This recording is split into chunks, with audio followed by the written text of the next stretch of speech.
I'm Douglas Fogg. I'm the VP of Operations at Straumann Manufacturing Inc.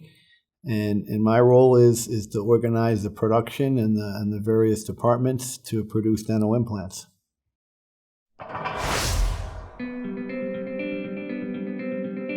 Straumann is a Swiss company, and they were one of the original manufacturers, and even the inventor developed a lot of the technology for dental implants. From the beginning, the focus was always on quality. Quality, quality, quality.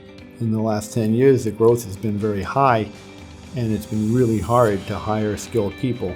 We also got a lot of people of all different backgrounds, huge diversity, and we have a lot of young women in the program too.